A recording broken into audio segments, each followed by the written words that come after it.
Welcome back mga kaaldab. Ito na naman po ang inyong lingkod, si Mr. Destiny. At magbibigay po tayo ng pinakamainit na update po ngayon sa social media mga kaaldab. Ano nga po ba ang pinaka-latest ngayon sa social media, Mr. Destiny? Ano na nga po ba ang mga kaganapan ngayon sa Instagram, sa Twitter at sa Facebook? Alam ko marami na nagtatanong yan. Alam ko marami na po ang nag-aabang, di po ba? Sabi ko nga po sa inyo, may mga bagay-bagay nga po na mahirap ipaliwanag. May mga bagay-bagay po o may mga point po tayo na talagang mapapaisip po kayo. Di po ba? Sa dami ng mga bali-balita ngayon sa Instagram, sa Twitter, sa Facebook, hindi mo na nga talaga alam kung sino yung paniniwalaan mo o kung sino yung sa tingin mo magsasabi ng totoo o nagsasabi lang ng fake news. Di po ba? Ako nga po, kita nyo, kahit anong balita, kahit anong gawin, etc. etc. Kumbaga kalmado lang. Di po ba? Huwag po tayo magpapa-apekto at huwag po tayo magpapadala sa mga sinasabi at pahayag po nila. Ako, masaya po ako mga kaaldab sa mga nababalitaan natin, sa mga nakikita po natin, sa dami po ng ebidensya at resibo, sa dami po ng mga komento na kumakalat ngayon sa Instagram, sa Twitter at sa Facebook. Hindi po ba? Although sinasabi ng iba, nako Mr. Destiny, wala na, tapos na yung boxing, talo ka na, wag mo nang ipilit, etc. etc. Yung tipong ganon. Yung tipong darating yung point mga kaaldab na mapapaisip ka talaga. Darating yung point na eto na Mr. Destiny, mag-move on na kayo, tapos na yung boxing, talo ka na, di po ba? Kaya ang sinasabi ko to, lagi kong pinapaliwanag, lagi kong sinasabi, lalo na nga po sa mga mamis, sa mga titas, sa mga senyor na nagtatanong sa atin, di po ba ngayon nahanap po nila si Mengay, nasan daw po ngayon si Maine Polkerson, bakit wala daw pong update, nasaan nga po ba ngayon sina Richard Polkerson at Maine Polkerson, bumabaha po ng katanungan. Yan po yung sinasabi ko mga kaaldab na mas marami po ang pumapabor, mas marami po ang naniniwala na may relasyon nga po talaga sina Alden at si Maine, dahil kapag wala yung isa, nawawala rin po yung isa. Di po ba? Tapos sinasabi nila na hindi yan si Maine talaga yan. Wala namang pong pilitan. Di po ba? Hindi naman po ako namimilit eh. Kung ano po yung pananaw po ninyo, kung ano po yung sinasabi ninyo, nire-respeto ko po yun at ginagalang. Di po ba? Sabi ko nga kung ano lang po yung nababasa ko sa Instagram, sa Twitter, sa Facebook, doon lang naman po tayo. Yun lang naman po yung pinapaliwanag natin. Yun lang naman po yung sinasabi natin. Depende na lang po yan sa mga nagpapahayag ng ganito, nagpapahayag ng ganun. Di po ba? Ako naman po patuloy pa ako magbibigay ng update, magbibigay ng mga kaganapan. Sa ngayon, wag na po nating hanapin ang wala. Di po ba? Sabi ko nga po sa inyo, kumbaga kung nasaan si YP, nandun din po si Habi. Di po ba? Kapag binabanggit ko yan, affected po sila.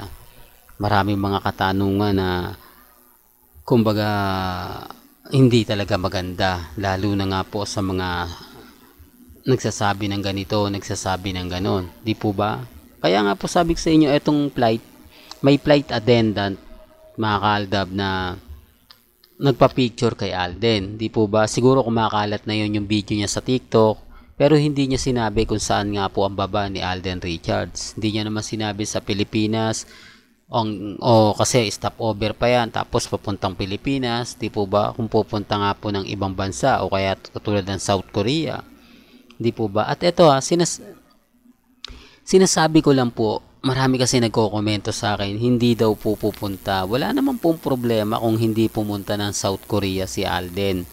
Hindi po ba? Sabi ko nga po sa inyo, kaya ko lang naman po sinasabi yan. Kasi si Alden naman po ang nagbigay ng update. Sinabi niya sa kanyang live na pupunta ako ng South Korea, pupunta ako dyan itong February.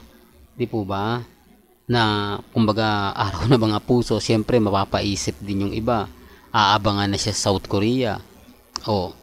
Tapos nag-iba na lang siya.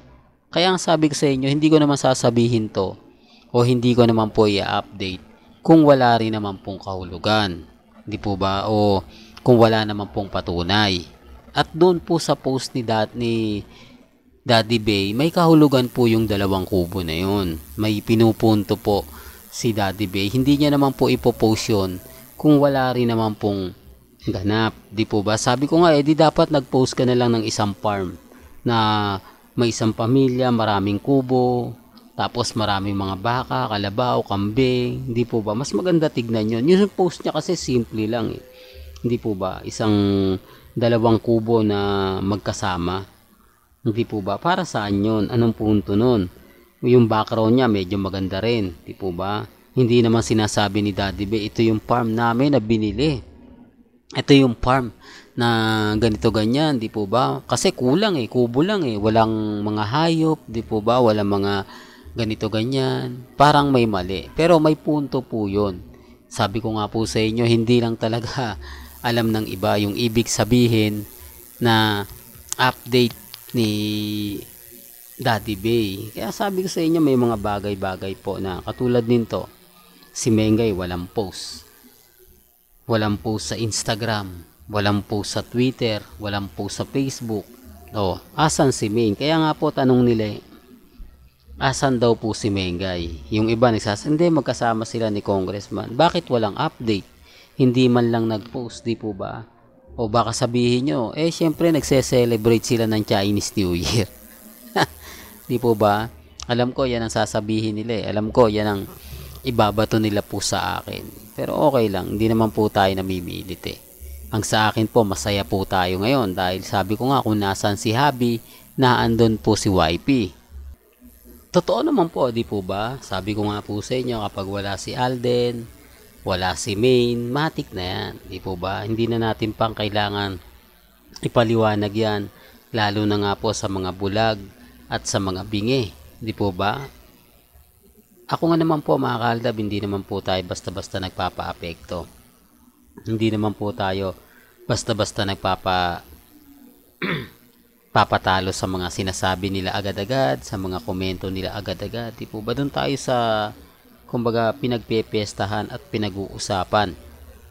Ngayon mga kaaldab, masaya-masaya tayo kasi nga po alam natin kung ano nga po ba talaga yung totoo. Hindi tayo binibigyan ng post na although baka bukas, di po ba, mga pasakit, mga edited picture. Sa bagay mga kaaldab, bistado na natin yan. Hindi na po rin sila gagawa niyan eh. Sa tingin ko mga kaaldab, yan din kasi yung napapansin ko madalas. Wala na mga edited picture o siguro napasa na nga rin po yung batas. Kaya siguro kapag may nagpo-post, talagang tanatakot din po yung admin ng Sarsuela na baka masampahan siya ng kaso. Di po ba? Siguro mga kaaldab na wag muna ngayon, mainit pa, baka maano tayo, di po ba? Hindi, para lang po sa akin mga kaaldab yung po yung nakikita kong rason.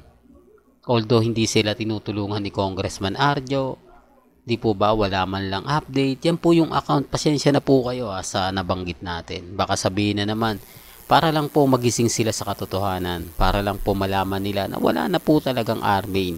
At wala naman po talagang R-Main. Dahil hindi naman po ito love team. Hindi naman po ito teleserye. Di po ba?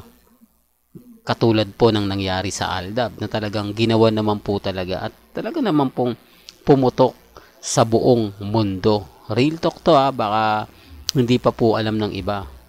Kami lang po ang nakagawa at hindi na po kami mawawala pagdating po sa social media at syempre sa Guinness Book of Record.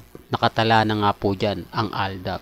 Sinasabi ko lang po ito para po sa mga hindi pa po alam ang nangyari po sa Aldab Nation. Hanggang dito na lang po ang ating latest updates. Kaya kung gusto nyo pa po ng pinaka-latest at sariwang update, abay tumutok lang po kayo dito po sa channel ni Mr. Destiny para updated po kayo sa mga latest at sa mga bagong video po na ilalabas po natin maya-maya lang. Kaya kung bago ka lang sa channel na to at isa kang true-blooded Aldab Nation na nagmamahal po kila Mengay at Isoy, tama po ang channel na pinuntahan mo.